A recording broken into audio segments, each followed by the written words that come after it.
해가 막 떠오르기 시작한 어느 시골 마을, 머슴 급동이는 오늘도 새벽부터 밭에 나와 일을 하고 있었습니다.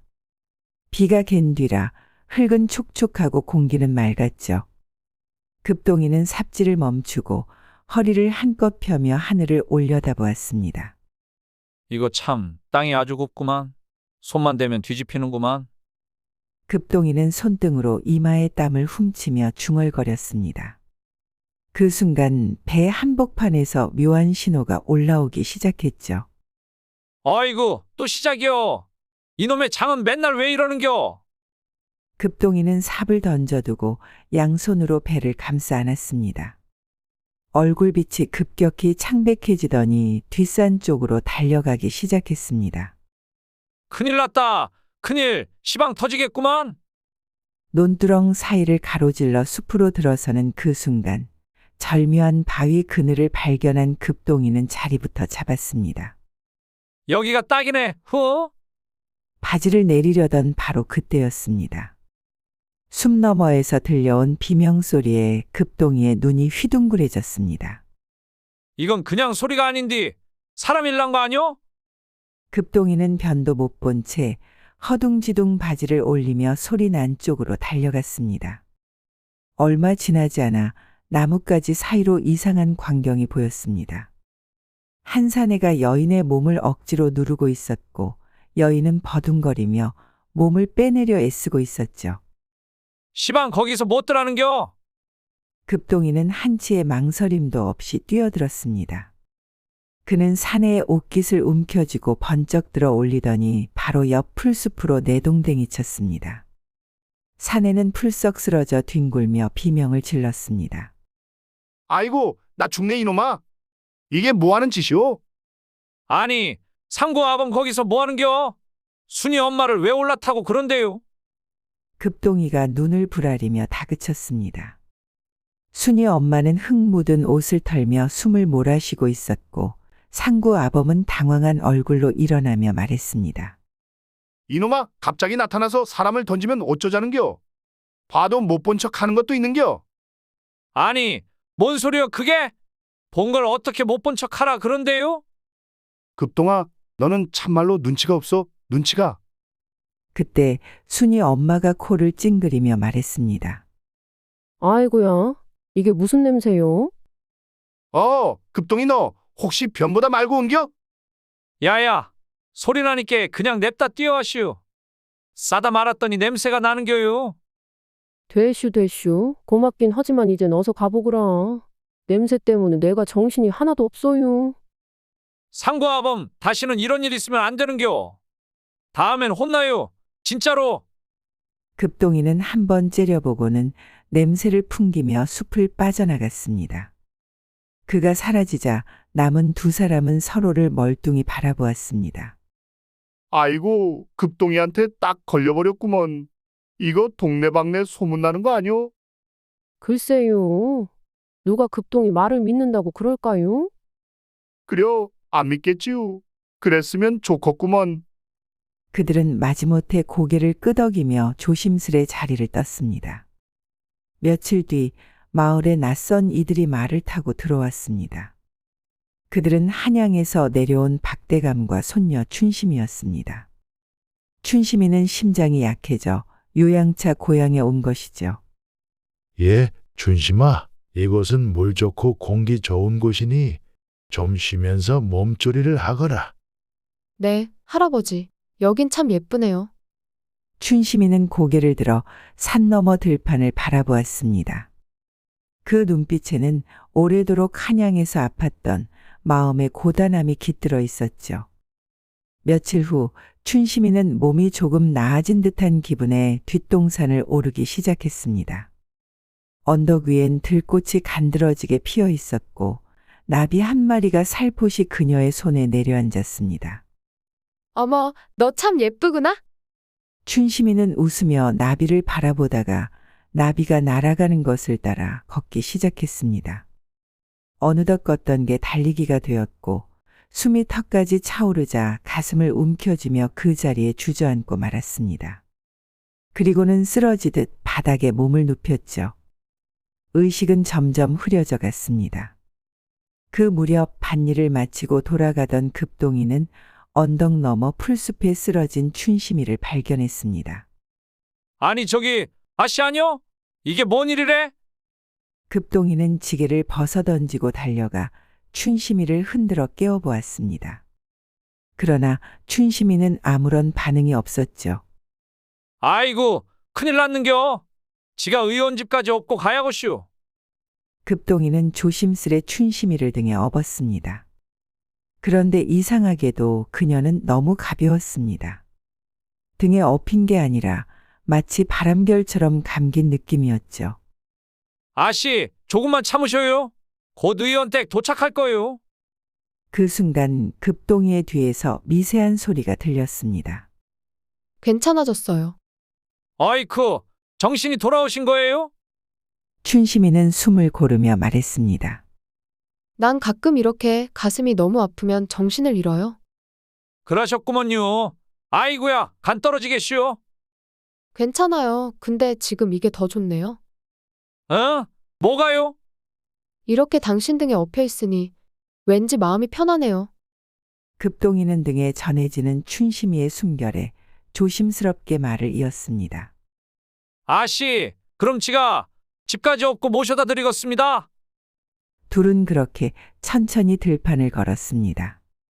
급동이는 걸음을 늦추며 그녀가 조금이라도 오래 자신에게 기대도록 배려했죠. 아씨는 무엇을 좋아하셔요? 곶감을 좋아해요. 세상에서 제일 좋아하는 음식이에요. 곶감이요? 그럼 지도 이젠 곶감을 참말로 좋아할 거구만요. 춘심이는 웃었고 급동이는 그 웃음을 등에 실은 채 더 천천히 걸었습니다. 며칠이 지났습니다. 춘심이는 다시 들판을 나섰고 이번에는 벚꽃이 만개한 언덕을 찾아갔습니다. 나무마다 연분홍 꽃잎이 흩날리고 있었죠. 진짜 예쁘다. 바람 타고 떨어지는 것도 예쁘고. 춘심이는 두 팔을 벌려 빙그르르 돌았습니다. 그 모습은 마치 꽃잎들 사이에 섞인 한 송이 꽃 같았죠. 그렇게 혼자 춤을 추던 춘심이는 이내 숨이 가빠져 언덕 아래로 굴러 떨어져 버렸습니다. 한편 박대감 집은 다시 소란스러워졌습니다. 급동이 춘심이가 또 나가서 안 들어왔네. 어서 가서 찾아보거라. 야야 걱정 마셔요. 지가 얼른 뛰어가 보겠습니다. 급동이는 집신을 신을 틈도 없이 밖으로 튀어나갔습니다. 그는 언덕 아래 들판부터 샅샅이 찾아다녔습니다. 아씨 어디 계신 거예요? 춘심아 씨. 집신이 벗겨지자 손에 들고 맨발로 달렸고 이름을 부르다 목이 쉴 지경이 되었죠. 제발 아무 일 없어야 하는디. 그때 갑자기 하늘에서 쏟아지는 소낙비에 급동이는 더 다급해졌습니다. 아이고야 큰일 났다. 얼른 찾자 얼른. 결국 언덕 위 벚꽃나무 아래에서 급동이는 쓰러져 있는 춘심이를 발견했습니다. 그녀는 비를 맞은 채 파르르 떨고 있었죠. 아씨 정신 좀 차리셔요. 급동이는 춘심이를 얼른 안아들고 근처 작은 동굴로 들어갔습니다. 동굴 안은 축축하고 어두웠지만 빗줄기를 피할 수 있었죠. 급동이는 망설이다가 떨고 있는 춘심이의 옷을 벗기고 자신이 입고 있던 옷으로 감싸주었습니다. 춥지 않으셔요? 이제 좀 나으신가며? 춘심이는 그의 품 안에서 조용히 속삭였습니다. 응, 너 품은 따뜻해서 좋아. 허참 지가 열이 많아서요. 한겨울에도 내복을 안 입는 사람이에요. 이후 두 사람은 말없이 서로를 안고 있었습니다. 빗소리만이 동굴 안에 가득 울렸죠. 춘심이는 따뜻한 체온에 점점 안정을 되찾았고 금세 새근새근 잠이 들었습니다. 급동이는 그녀가 편히 숨 쉬는 걸 보고 안도하며 그녀를 품에 꼭 안고 눈을 감았습니다. 그 순간만큼은 자신이 지켜야 할 존재가 분명해지는 듯했죠. 다음 날 아침 박대감은 눈에 핏발을 세운 채 마을 청년들을 모아 수색에 나섰습니다. 밤새 춘심이도 급동이도 돌아오지 않았기 때문이죠. 저 언덕 너머까지 샅샅이 뒤져라. 이들이 언덕을 지나던 그때였습니다. 한 청년이 발견한 듯 다급히 외쳤습니다. 박대감은 급히 달려가 동굴 안을 들여다보았습니다. 그곳엔 옷이 젖은 채 서로를 감싸 안고 잠들어 있는 급동이와 춘심이가 있었죠. 이놈이 이게 지금 제정신이냐? 박대감은 눈이 뒤집혀 급동이를 끌어냈습니다. 춘심이가 뒤늦게 깨어났지만 이미 급동이는 박대감에게 끌려나가 무자비하게 매를 맞고 있었습니다. 나으리, 아씨가 비를 맞고 쓰러지셔서 지가 지켜드렸을 뿐이에요. 닥쳐라. 머슴 주제에 내 손녀를 품에 안다니 이게 어찌 된 일이냐? 춘심이는 다급히 뛰어나와 울부짖었습니다. 할아버지, 급동이 잘못한 거 없어. 나 때문이야. 내가 먼저 안긴 거야. 하지만 박대감은 더 격분했습니다. 춘심이를 방에 가둬라. 저놈은 광에 쳐넣고 밥도 물도 주지 마라. 그렇게 급동이는 광에 갇혔습니다. 좁고 습한 공간, 날벌레가 들끓는 그곳에서 그는 온몸이 쑤시고 물조차 마시지 못한 채 버텼죠. 며칠이 흘러 광문이 살짝 열렸습니다. 그 틈 사이로 누군가가 속삭였습니다. 급동아, 나야. 춘심이었습니다. 그녀는 밥그릇을 들고 광 안으로 조심스럽게 들어왔습니다. 아씨, 이러시면 안 되는데요. 대감만이 마시면. 그런 말 하지 마. 너 밥도 못 먹고 여기 있는 거 나 때문에 그러는 거잖아. 춘심이는 손에 들고 있던 밥과 물을 건넸습니다. 급동이는 허겁지겁 먹으면서도 눈치만 보았죠. 그러다 주머니에서 작고 납작한 곶감 하나를 꺼내 보여주었습니다. 이거 지가 줄라 했던 건디 그날은 못 드렸구만요. 품에 넣어놨다가 매 맞을 때 깔려서 납작해졌네요. 춘심이는 웃으며 곶감을 받아 먹었습니다.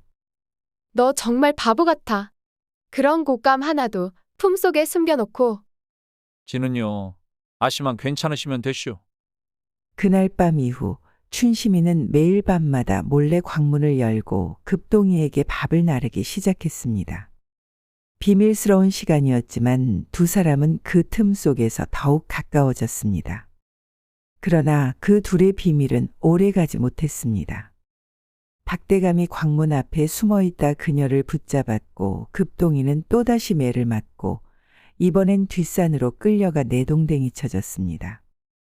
이놈은 더 이상 바깥에서 살 수 없다. 다시는 내 눈앞에 보이지 마라. 춘심이는 울며 외쳤습니다. 안 돼. 제발. 급동이 죽어. 제발. 뒷산의 잔풀 사이에 급동이가 쓰러져 있었습니다. 매를 맞은 몸은 성한 곳이 없었고 눈은 감긴 채 미동도 없었죠. 마을 사람들은 웅성거리며 그를 둘러쌌습니다. 그렇게 급동이는 마을 사람들에 의해 간신히 집으로 옮겨졌습니다. 방 안에 눕혀진 급동이는 고열에 시달리며 혼수 상태에 빠졌죠. 그 무렵 박대감 집안에서는 가슴을 도려내는 듯한 울음이 터져 나왔습니다. 그게 무슨 말이냐? 우리 춘심이가 반년도 못 산다니. 춘심이의 병세를 감추고 있던 춘심이 아버지가 진실을 털어놓은 것이었습니다. 아이고, 우리 춘심아. 내 눈에 흙이 들어가기 전엔 안 된단 말이다. 박대감은 그 자리에 주저앉아 엉엉 울었습니다. 춘심이는 조용히 고개를 떨구고 있었습니다. 할아버지, 사실 나 급동이 옆에 있으면 숨 쉬는 게 편해져. 뭐라 했느냐? 진짜야. 같이 있으면 가슴이 안 아프고 숨도 잘 쉬어져. 밤에도 잠이 오고 밥맛도 좀 생기고 살아있는 느낌이 들어. 그 순간 박대감의 손이 떨렸습니다. 손녀를 잃을 수도 있다는 두려움과 손녀의 진심을 외면한 자책이 뒤섞였죠. 아이고, 급동이 그놈이 그런 아인 줄도 모르고. 그는 그제야 체면을 먼저 생각했던 스스로를 탓하며 머리를 떨궜습니다. 며칠 뒤 정신을 잃었던 급동이가 마침내 눈을 떴습니다. 여기가 어딘겨? 살았슈? 나 살은겨? 그가 겨우 정신을 차리자마자 마을 사람들은 눈물부터 쏟았습니다. 마을 사람들은 손을 모아 선앙당에 치성을 드리고 마을 의원은 혼신의 힘을 다해 급동이의 몸을 치료하기 시작했습니다. 그날 밤 문이 살짝 열렸습니다. 그리고 익숙한 그림자가 방으로 들어왔죠. 급동아, 깼어? 아씨! 아니, 춘심아 씨 괜찮으셨슈? 응, 너는 어때? 지는 그냥 아씨 살아 계셔서 그게 제일 좋슈. 춘심이는 웃지도 울지도 못하고 그저 급동이의 손을 꼭 붙잡았습니다. 너 정말 바보야. 아씨. 너 없으면 나도 진짜 못 살 것 같아. 며칠 후였습니다. 급동이의 몸이 겨우 회복세에 접어들 무렵 마을 어귀에서 요란한 말발굽 소리가 들려왔습니다. 바로 도적대였습니다. 전대미문의 악명 높은 도적패가 마을을 습격한 것이었죠. 불은 순식간에 박대감댁을 집어삼켰습니다. 불이야. 아이고 대감대기 활활 탄다요. 사람 살려?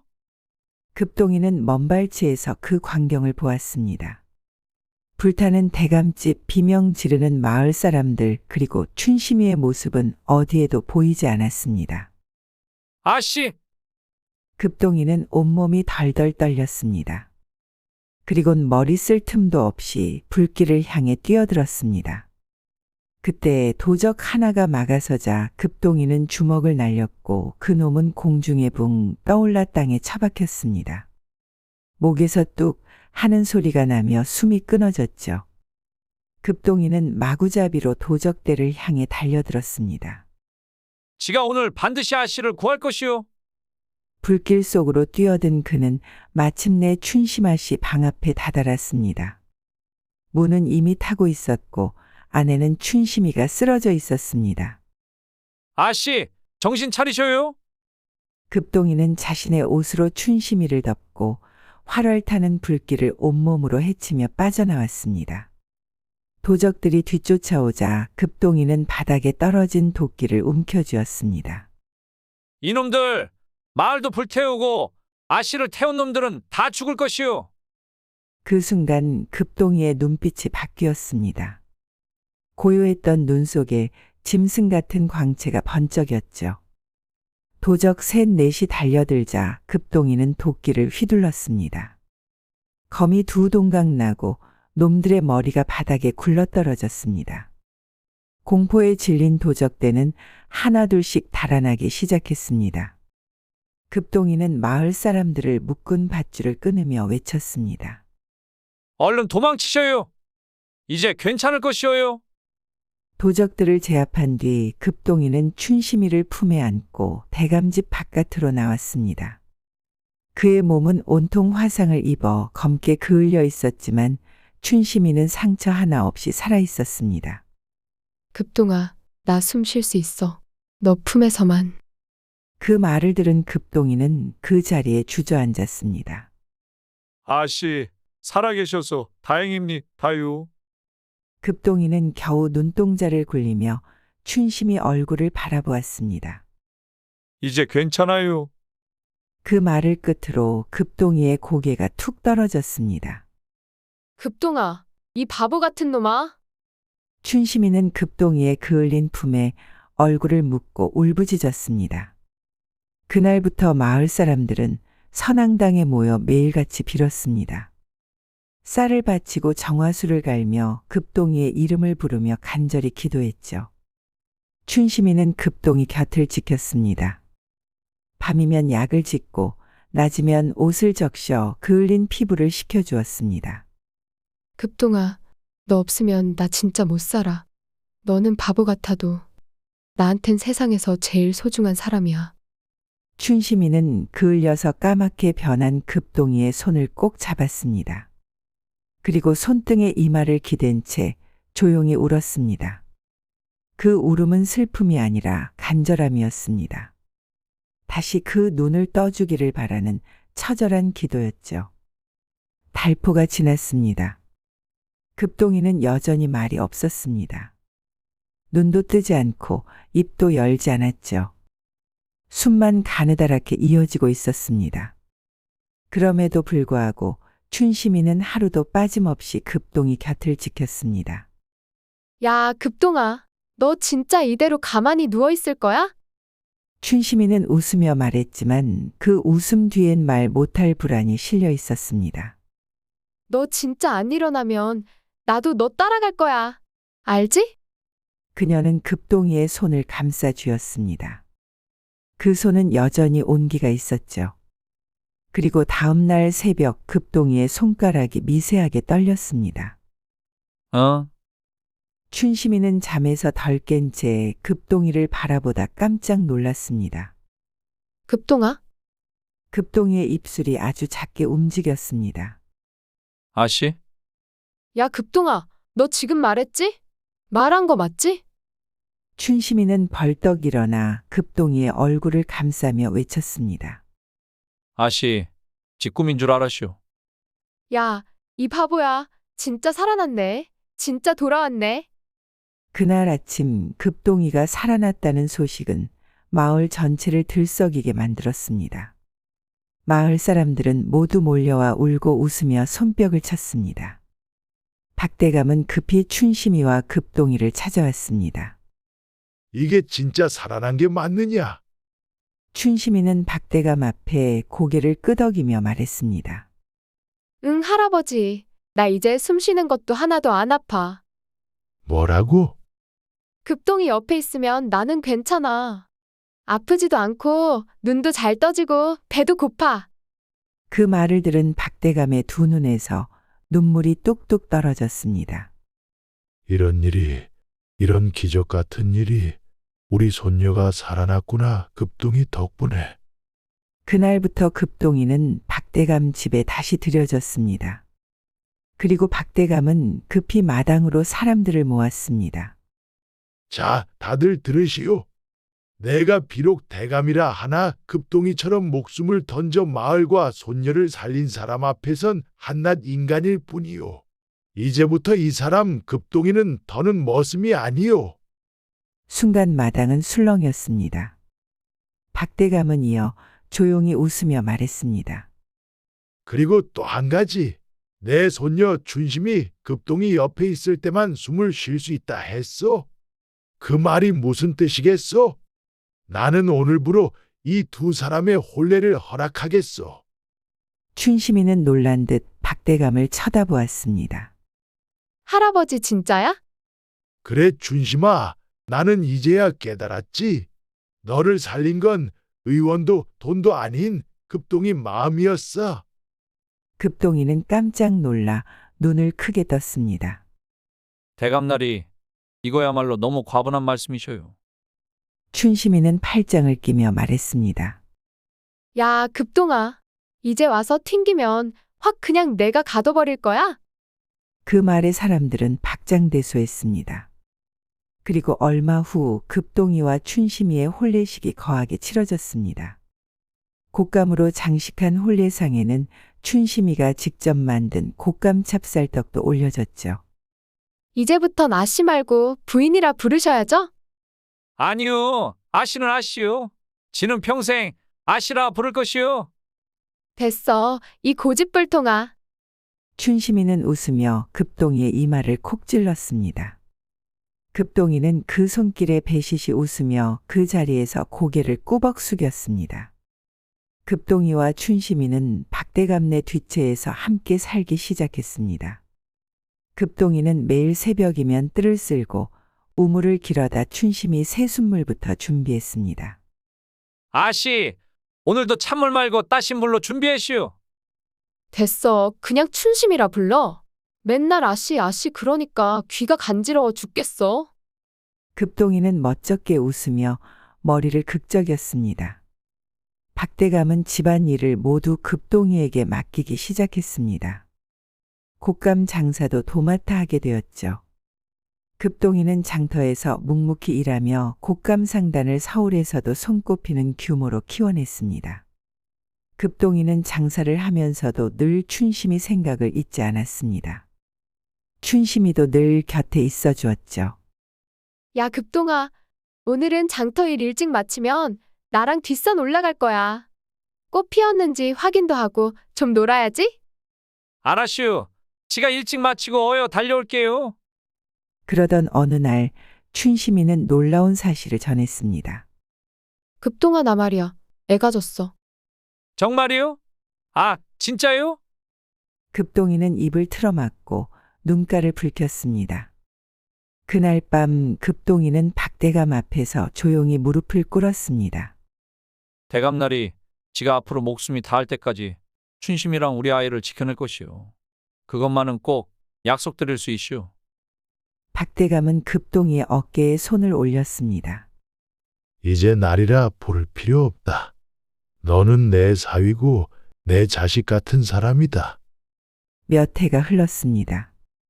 급동이는 이제 한양에서까지 가장 큰 곡감상단의 주인이 되었고 춘심이는 건강한 몸과 마음으로 새아이의 어머니가 되어 있었습니다. 야, 급동아. 오늘은 큰놈이 글공부 가는 날인데 뭐 하냐? 지금 가요. 지가 직접 데려다주고 올 것이요. 아들 급남이는 아비 손을 잡고 서당으로 향했습니다. 짧은 다리로 사뿐사뿐 걷는 모습은 마치 옛날 들판을 뛰어다니던 춘심이를 꼭 닮았죠. 어느 날 급동이는 마루 끝에 앉아 하늘을 바라보다 말했습니다. 참말로 지가 이렇게 살게 될 줄은 꿈에도 몰랐슈. 춘심이는 그 옆에 앉으며 웃었습니다. 그래서 지금 후회돼? 아니요. 이보다 더 좋은 인생이 있을 수 있겠슈? 아씨만, 아니, 춘심 씨만 평생 지 곁에 있어준다면 지는 더 바랄 게 없슈.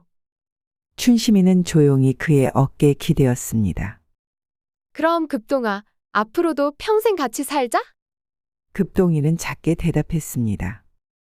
그래요. 평생토록 같이 살아요. 그렇게 두 사람은 마루에 나란히 앉아 뉘엿뉘엿지는 해를 바라보았습니다. 세상은 변해도 그들의 마음은 변치 않았습니다. 그리고 언덕 위 벚꽃이 만개한 나무 아래서 새아이가 뛰놀고 있었습니다. 바로 급동이와 춘심이의 사랑이 만든 새로운 이야기의 시작이었죠. 급동이와 춘심이의 이야기는 우리에게 말해줍니다. 진심은 신분도 운명도 뛰어넘고 따뜻한 마음 하나가 삶을 바꿀 수 있다는 것을요. 가장 소외된 자리에서도 사랑은 피어나고 그 사랑은 누군가의 생명을 지켜낼 힘이 됩니다.